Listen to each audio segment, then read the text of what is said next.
Nous avions laissé Denard en 1962 au Congo lors de la grave crise sécessionniste de la province du Sud, le Katanga. Après l'échec de cette opération secrète, Denard avait dû à contre-cœur quitter l'Afrique pour rejoindre la France. Tony de Saint-Paul avait besoin d'hommes pour aller au Yémen, initier les troupes hétéroclites de l'imam Mansour el-Badr aux techniques de la guerre moderne. Mansour el-Badr, qui a hérité du trône du Yémen le 19 septembre 1962 à la mort de son père, n'a pas gardé longtemps sa couronne. Au bout d'à peine une semaine, il a été renversé par un coup d'état militaire fomenté par le général Abdallah al-Sali avec l'appui du président égyptien Gamal Abdel Nasser. Une fois l'imam chassé de Sanaa, sa capitale, et la République yéménite proclamée et acceptée par la majorité des musulmans chaféites qui prônent un islam ouvert au modernisme, le roi déchu s'est installé à Sada en rameutant vers les montagnes et les déserts du nord ses troupes fidèles composées de sectateurs zaïdites qui, eux, se veulent les gardiens de l'orthodoxie coranique. L'affaire dans laquelle Tony de Saint-Paul a entraîné le capitaine avec autant de facilité a été montée par des journalistes que Denard connaît bien pour les avoir côtoyés à Élisabethville au pire moment de la sécession katangaise. Ce sont Jean-Claude Sauer et Kim Destinville de Paris Match, Jacques Le Bailly qui est aussi nostalgique que Denard de l'Afrique, Jean-François Chauvel et Pierre Schoendorfer, anciens soldats puis correspondants de guerre en Indochine. Parmi ces hommes passionnés, Jean-François Chauvel, grand reporter au Figaro, a été le premier à battre le rappel des bonnes volontés et des compétences guerrières pour tenter de réinstaller, par une véritable croisade, la monarchie traditionnelle au Yémen. De taille moyenne, le visage lisséron, le cheveu court, ce fils d'ambassadeur très cultivé et curieux de tout, se complaît dans la fréquentation des jolies femmes et des hommes d'action. Au moment de sa rencontre avec Robert Denard, il rentre d'une longue enquête au Yémen. Il a parcouru à dos de chameau les montagnes escarpées du nord du pays, où sous la menace des Égyptiens de Nasser, se terrent dans des grottes inexpugnables les tribus restées fidèles à l'imam el-Badr. Conquis par son récit, emporté par ses descriptions, Bob est déjà en rêve dans ce pays de montagnes et de déserts entouré au nord par l'Arabie Saoudite et à l'est et au sud par Aden, ce minuscule et dernier protectorat britannique qui, en face de Djibouti la française, protège la passe d'accès à la mer Rouge. Chauvel, à qui Robert Denard accorde très vite sa confiance et son amitié, n'a pas attendu le capitaine pour monter son affaire.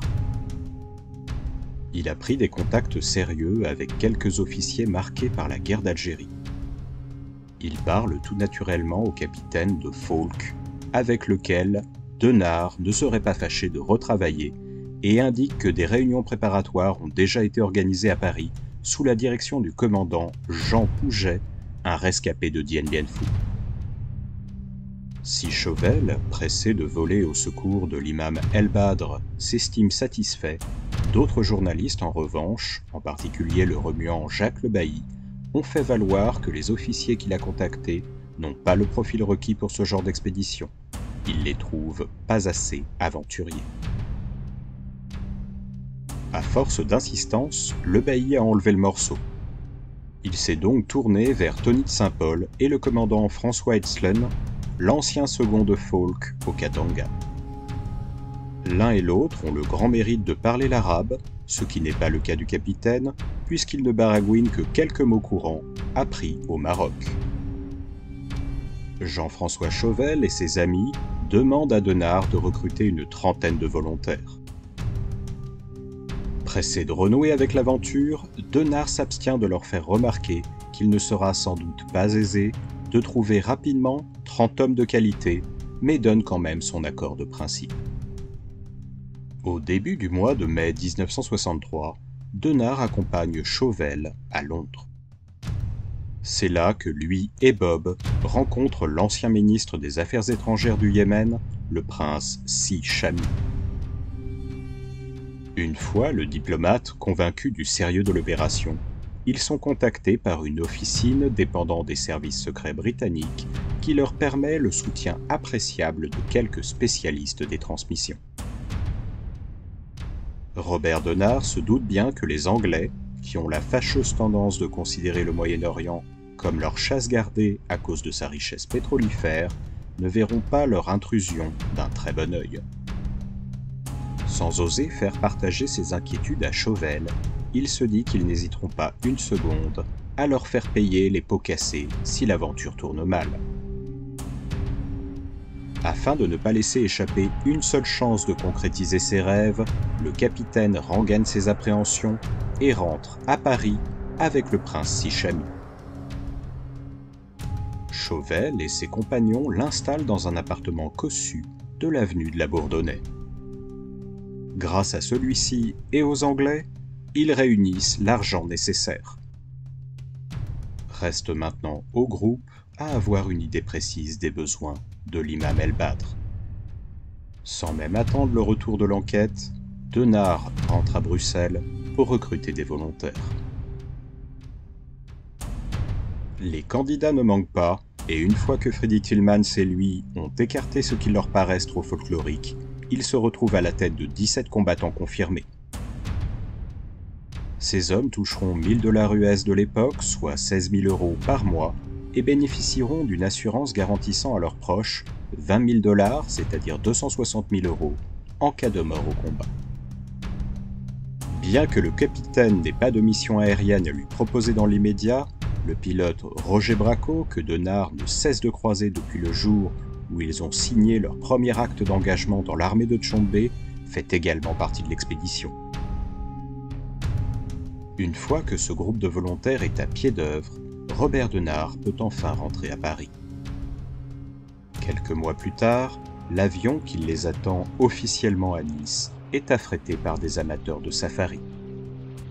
Cet avion de transport DC-4 vient de Rhodésie et Bob connaît bien son pilote, il s'agit de Jack Mallock qui a servi avec Tchombe jusqu'à la fin de l'aventure katangaise. La troupe arrive à l'aéroport de Nice le 9 août 1963. En attendant l'embarquement, les hommes font mine de compulser le programme de leur safari sous les regards soupçonneux de policiers à casquette plate. Mais ils n'ont rien à craindre d'eux, car les services secrets français sont dans la confidence. S'ils les ont laissés monter leur opération en toute tranquillité, c'est parce que celle-ci entre dans le cadre de la politique du général de Gaulle au Moyen-Orient. Jack Mallock les mène d'abord en Tripolitaine, la Libye actuelle, où il complète le plein de son DC-4, puis il les pose finalement dans la fournaise d'Aden. À la descente de l'avion, Denard ferme les yeux pour mieux goûter le vent brûlant des déserts arabes. Après avoir longuement étudié la carte du Yémen, avec des officiers anglais, leur pilote, d'un dernier saut de puce, les emmène près de Nekoub, un village de la frontière yéménite. Le DC-4 ricoche donc sur des nuées ardentes pour finalement descendre vers une piste de fortune balisée par quelques tumulus de pierres blanches. Ces hélices soulèvent un nuage de sable lorsque ses roues touchent le sol. Mallock hurle alors qu'il ne peut s'arrêter complètement car il risque de s'enliser. Un à un, les hommes de Denard s'encadrent dans l'étroite portière de l'appareil, puis sautent dès que le pilote a ralenti, déposant leur maigre barda et se mettent alors à pousser l'avion pour permettre aux Rhodésiens de l'arracher au piège de cette poudre fine. Comme il n'y a personne pour les attendre, ils s'installent à l'ombre des rochers. Quelques heures s'écoulent et, malgré ses lunettes de soleil, Denard a mal aux yeux à force de scruter l'horizon, peuplé de mirages. Un vent sec fouette le désert, étouffant les bruits. Soudain, une trentaine d'hommes apparaissent dans la lumière. Leur chef lui demande, en anglais, s'il est bien Mr. Bob, et se présente comme un officier de police envoyé à sa rencontre par le shérif Gaïd, le ministre de l'Intérieur d'Aden. Après s'être excusé de son retard, il annonce qu'il va les conduire jusqu'à Nekoub, puis plus tard à Beyan. Les hommes s'entassent dans un camion, et le temps d'arriver à Nekoub, un village de maisons basses en pisé, ils sont saupoudrés de sable. En l'espace de quelques minutes, la nuit se pose comme un voile frais sur le paysage chauffé au fer blanc.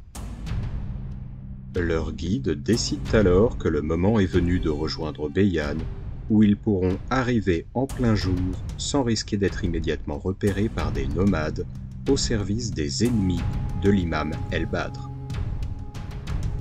Beyan est une grosse bourgade enchâssée dans le désert.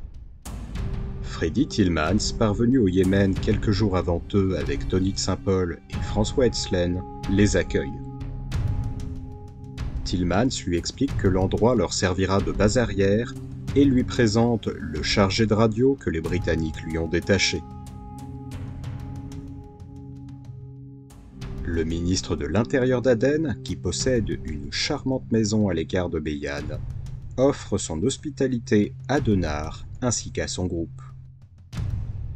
Une fois installé, Bob s'inquiète de savoir où se trouve Tony de Saint-Paul et le commandant Etzlen, qui portent le nom de code François dans leur dispositif de transmission. Freddy lui explique que Tony de Saint-Paul vient de partir avec un radio anglais afin de rejoindre au nord du pays une zone tenue par le prince Abdallah Ben Hassan. Quant à François, il est déjà là-bas. Le capitaine a hâte de recevoir des consignes précises, mais découvre vite que le rythme au Yémen n'a rien à voir avec la frénésie katangaise. Une torpeur enveloppe le village, labyrinthe de ruelles bordées de maisons blanches. Les femmes sont invisibles. Quant aux hommes, ils les dévisagent en écarquillant leurs yeux noirs, en caressant leur barbe et en mâchouillant des feuilles de cat, une douce dont ils font une énorme consommation. Afin que ces volontaires ne souffrent pas trop de l'inaction, ils leur imposent un peu d'exercice et demandent à leurs hôtes de leur donner des cours d'arabe. Leur campement de fortune ne s'anime que lorsqu'ils reçoivent enfin quelques caisses de matériel. Denard est atterré en découvrant leur contenu étalé à l'abri du sable. Alors que les Britanniques leur avaient promis un armement moderne, ils ne touchent que de vieux fusils Enfield anglais d'avant la dernière guerre mondiale et quelques fusils mitrailleurs Bren. L'arrivée de Pierre Schoendorfer et Kim d'Estainville lui fait un peu oublier ses problèmes. Les deux hommes reviennent des maquis où des observateurs européens ont été et leur escale à Beyan est brève et ils s'en vont vers Aden après s'être engagés à tout faire à Paris pour que les promesses soient à l'avenir mieux tenues. Quelques jours passent que le capitaine meuble en faisant vérifier une à une les pétoires américaines et anglaises. Etzlen arrive à son tour au village, flanqué d'un journaliste anglais. Celui-ci lui apporte enfin un peu de concret. Il a rencontré dans le désert du Djouf l'un des piliers de l'armée de l'imam El-Badr, le prince Mohammed Ben Hussein. Le type a l'air rudement pressé de voir arriver le capitaine et a montré ses troupes à Etzlen. Il dispose de 6 ou 7 000 hommes mal équipés, mais qui, selon lui, sont capables d'étriper n'importe quel ennemi.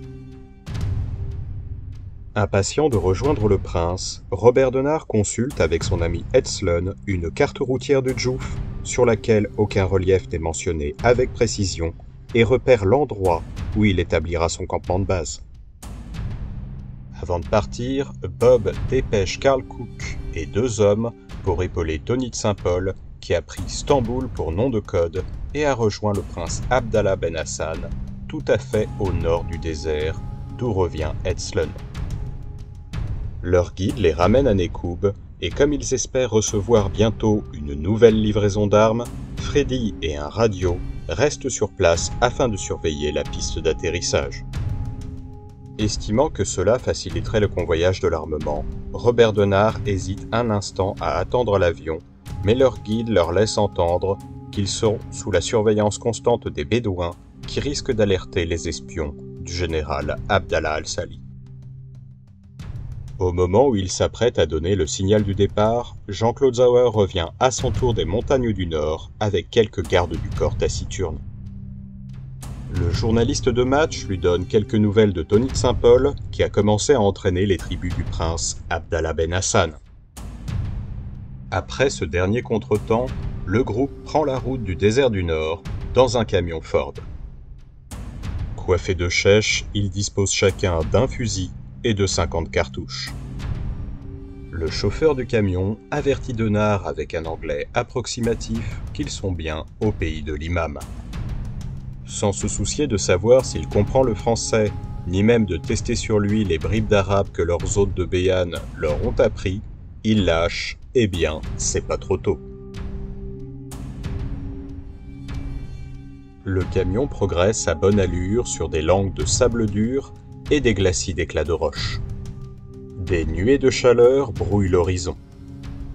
Le guide se repère la nuit aux étoiles et le jour aux falaises qui tranchent de place en place sur le ciel sans nuages. Les Yéménites qui les escortent semblent savoir où ils vont et Denard a depuis longtemps renoncé à poser des questions quant à leur but final lorsque, au bout de 8 jours de route, ils pénètrent enfin dans une zone moins désertique. Leur maigre convoi va de village en village et à chaque étape, il leur faut sacrifier à la cérémonie du café. Les chefs de tribu leur font aussi goûter la cuisine yéménite, des foies de mouton surtout, grillés et servis sur des pans de tripes crues qui se mangent avec de la galette sèche et s'accompagnent de lait de chèvre rance. Leurs hôtes ne les quittent pas des yeux tant qu'ils n'ont pas ingurgité tout ce qu'ils leur offrent. Ces Bahemba de Congolo l'ayant habitué à pire que cela, c'est avec bon appétit que Denard mange ce qu'on lui présente. À chaque fin de repas, ils ont le droit à un concert de tambourins et de flûtes, de danses exécutées par des guerriers tournoyants et brandissant vers des ennemis imaginaires la lame courbe, large et luisante de leur djambiya, ce qui prolonge la soirée. Assis autour des feux de camp, les hommes qui ne participent pas au spectacle mâchent de jeunes pousses de catte récoltées sur les jardins en terrasse qui épousent les contours des montagnes. Derrière eux, frôlant les murs de terre de leurs maisons plaquées contre les falaises, des femmes profitent de la fête pour se rendre subrepticement des visites. À la différence des Yéménites des villes, les villageoises ne portent pas le voile. Souvent, Bob les observe de loin, tandis qu'elles courent après leurs chèvres ou vont en lente procession puiser de l'eau à une source de montagne. Avec leur peau très brune, ces montagnardes vêtues de robes chamarrées, aux grands yeux soulignés de colle, ressemblent aux Marocaines du Rif. Tandis que les étapes se succèdent, Denard observe ces hommes à la dérobée, craignant que quelques-uns d'entre eux ne perdent patience. Il n'est alors pas fâché de rejoindre enfin le cheikh Si Ahmed, qui les reçoit avec plus de chaleur encore que les autres chefs de clan rencontrés au long du voyage. Si Ahmed est le maître du territoire lunaire de Regla, qui domine la haute plaine désertique du Djouf, point de passage obligé des caravanes venues du nord. D'un cri, il rallie ses troupes, et avec des youyous de bienvenue, des dizaines de bédouins jaillissent des grottes où ils se terraient. Ils tirent en leur honneur des salves vers le ciel, ce qui permet à Bob d'évaluer d'un seul coup d'œil la piètre qualité de leur armement. Le cheikh lui raconte comment il a attaqué et vaincu, dans la plaine du Djouf, une colonne égyptienne escortée par des chars de fabrication russe, puis il l'entraîne dans une grotte où quelques soldats de Nasser sont gardés prisonniers. Il lui annonce triomphalement qu'ils ont récupéré beaucoup d'armements, comme des canons, des mortiers, des mitrailleuses et quelques véhicules blindés. Pour ses hôtes, la vie humaine, surtout celle d'un ennemi, n'a pas la valeur que Denard et ses hommes lui attachent. Si Ahmed lui montre avec fierté des têtes d'Égyptiens qui, plantées sur des épieux, se dessèchent au soleil, avant de le conduire à dos d'âne vers la carcasse noircie d'un blindé. Le cadavre sans tête d'un tankiste émerge de la tourelle. Robert Denard demande au cheikh comment ces hommes s'y prennent pour immobiliser des blindés sans lance-roquettes. Celui-ci éclate de rire et lâche « C'est tout simple, Mr. Bob. Ils leur bouchent le trou du cul avec un turban et attendent que les Égyptiens en sortent à demi asphyxiés. Alors, ils les attrapent et leur coupent la avec un jambiya, comme ils ont fait avec celui-là. Denard traduit trou du cul par pot d'échappement et se dit que la méthode, bien que peu orthodoxe, est diablement efficace. Elle a en effet permis aux guerriers de Si Hamed de récupérer 2 canons, 3 mortiers et quelques mitrailleuses. En parcourant le champ de bataille, Bob dénombre une 60aine de corps pourrissants. Si Hamed le suit pas à pas, et il n'hésite pas à lui faire remarquer que, d'après ses renseignements, il reste encore une 40aine de milliers d'Égyptiens à mettre hors de combat. De plus, ils ont des avions en quantité, ce qui, Denard le craint bien, ne sera jamais leur cas. Ce soir-là, les guerriers du Cheikh chantent et dansent pour le groupe autour de leur feu de camp. Le spectacle est sauvage et beau, et au lendemain de cette fête d'accueil, le capitaine décide de passer aux choses sérieuses et découvre tout de suite la difficulté de sa mission. Les hommes de Si Hamed n'apprécient pas du tout l'ordre serré et sans les injonctions du cheikh, ils se refusent à obéir à ses ordres et à ceux de ses hommes. Si leur courage fou leur permet de se lancer pratiquement à main nue à l'attaque d'une colonne ennemie protégée par des tanks, ils ignorent la tactique qui leur permettrait de surprendre les Égyptiens. Et bien qu'ils ne s'y jamais au cours de leur fantasia colorée quand ils font pétarader leurs fusils à l'unisson, les guerriers barbus ferment les yeux et se bouchent les oreilles lorsque Bob leur fait une démonstration de tir au mortier en utilisant les pièces qu'ils ont arrachées aux Égyptiens. À force de patience, ils finissent pourtant par marcher au pas d'une manière acceptable et à esquisser à l'unisson un présenté-armes presque parfait. Le cheikh Si Hamed est persuadé que les méthodes de combat de Denard sont efficaces. Mais il a beau répéter que le prince Mohammed Ben Hussein le réclame, celui-ci fait tout pour l'empêcher de partir. Le prince finit donc par dépêcher un groupe de nomades à leur rencontre et Bob assiste à un marchandage serré dont il est l'enjeu.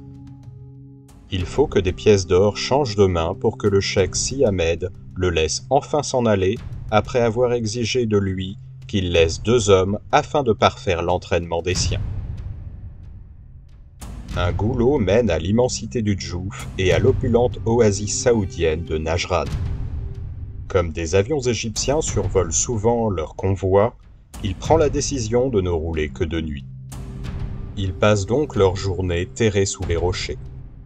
Au bout de 4 jours d'un dangereux cache-cache avec les aviateurs de Nasser, le groupe rejoint enfin les troupes du prince Mohammed Ben Hussein à El Kandjer.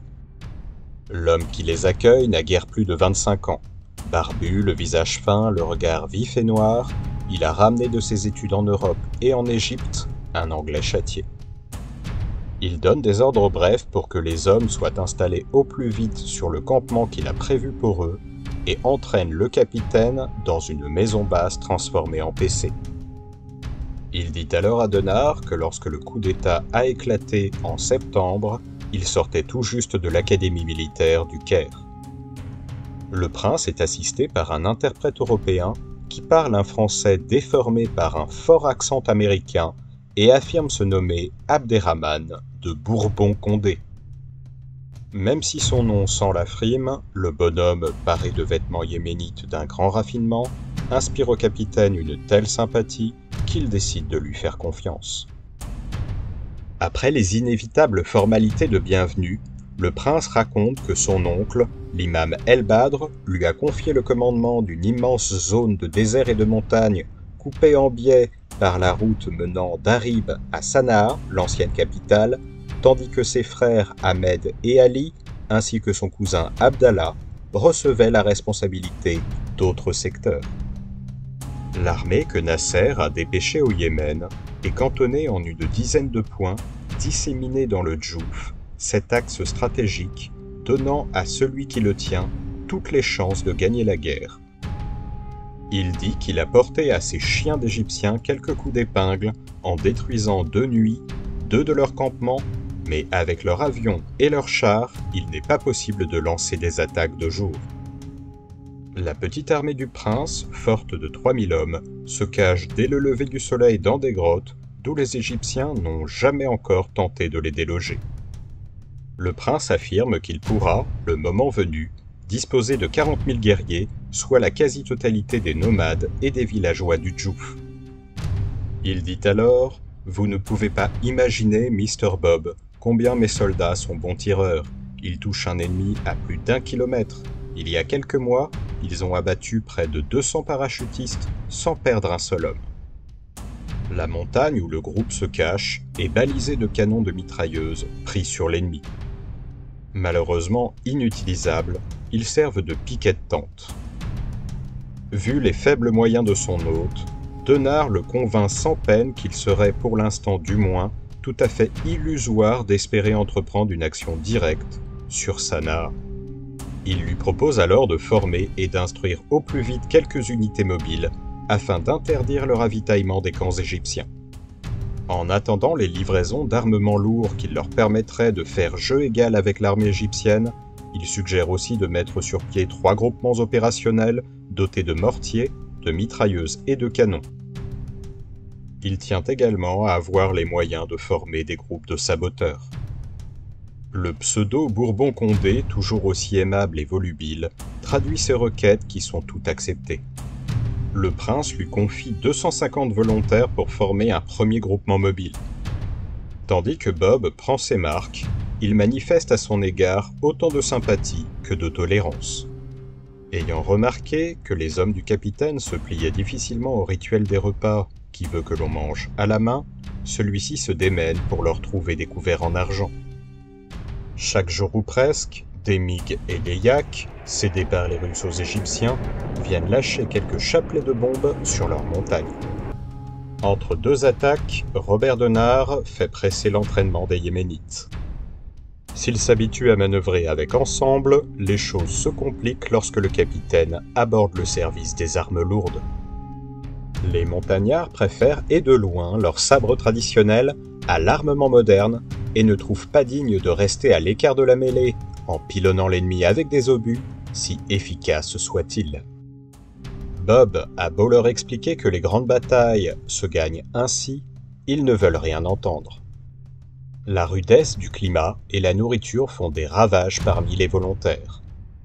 Miné par le paludisme, c'est-à-dire la malaria, l'ami de Denard, Roger Braco, passe ses nuits à claquer des dents. Un autre de ces hommes souffre tellement du ventre qu'il se résigne à le faire évacuer en Arabie Saoudite. Pour ne rien arranger, l'armement promis n'arrive pas, malgré les messages pressants que Denard expédie chaque jour à Aden. Mohamed Ben Hussein finit par s'impatienter, et pour le calmer, Denard lance quelques attaques de principe avec des obus de mortier si anciens qu'un tiers d'entre eux n'explose pas en touchant leur but. Sans doute aiguillonné par ses frères et son cousin, le prince ironise en voyant le peu de résultats de ses efforts. Les choses se gâtent encore lorsque 2 médecins suisses, venus de Najram, dans l'intention d'établir un hôpital de campagne, jugent leur mission impossible à remplir et rentrent en Arabie Saoudite. Au cours d'une vacation avec le commandant Etzlon, le capitaine apprend qu'un DC-4 vient de se poser à Beyan avec 600 vieux Mauser et pas un seul mortier. Il est fou de rage et sa fureur augmente encore lorsqu'il apprend que la moitié de cet armement payé d'avance a été affecté au seul prince Abdallah. Il songe alors à une trahison, mais afin de ne pas perdre la face devant le prince Ben Hussein, il fait celui qui n'est pas au courant. Etzlon lui redonne quelque espoir en lui annonçant qu'un nouveau fournisseur a été contacté à Paris. Il ne lui manque plus que les licences gouvernementales l'autorisant à leur livrer des armes lourdes. Robert Denard se doute que les Anglais, comme les Français, ne tarderont pas à délivrer ces précieux documents et il est tout à fait rasséréné lorsque l'ancien second de Falk lui indique qu'ils recevront 10 tonnes de matériel avant la fin du mois. En attendant cette précieuse livraison, il a des problèmes de susceptibilité à régler avec les Yéménites. En effet, ils sont prêts à manœuvrer en force constituée, mais ils ne veulent obéir qu'à leur chef de clan. Pour ne rien arranger, quelques-uns de ces hommes, se montrant mercenaires au sens propre du terme, commencent à s'étonner de ne pas toucher leur solde. En outre, certains regardent d'un drôle d'œil l'interprète du prince qu'ils soupçonnent, sans doute à juste titre, d'être un agent de la CIA prêté pour d'obscures raisons au service secret de Nasser. Etzlon ajoute au trouble de Denard en le mettant lui aussi en garde contre le soi-disant Bourbon-Condé. Tout ceci préoccupe le capitaine, mais ne l'obsède pas. Il se dit que les armes qui l'attendent seront peut-être livrées demain, après-demain, dans une semaine ou dans un mois, Inch'Allah. Dans le désert du Djouf, le temps ne compte pas. Vous retrouverez très bientôt la suite sur la chaîne, alors abonnez-vous afin de ne pas la manquer. J'espère sincèrement que cette vidéo vous a plu. Si c'est le cas, n'oubliez pas de la partager un maximum, de mettre un petit pouce bleu et bien sûr de vous abonner afin de ne pas manquer la prochaine vidéo. Merci bien sûr à tous les tipeurs, n'hésitez pas de votre côté à soutenir la chaîne si le cœur vous en dit, et merci bien sûr à tous les abonnés, sans lesquels rien ne serait possible.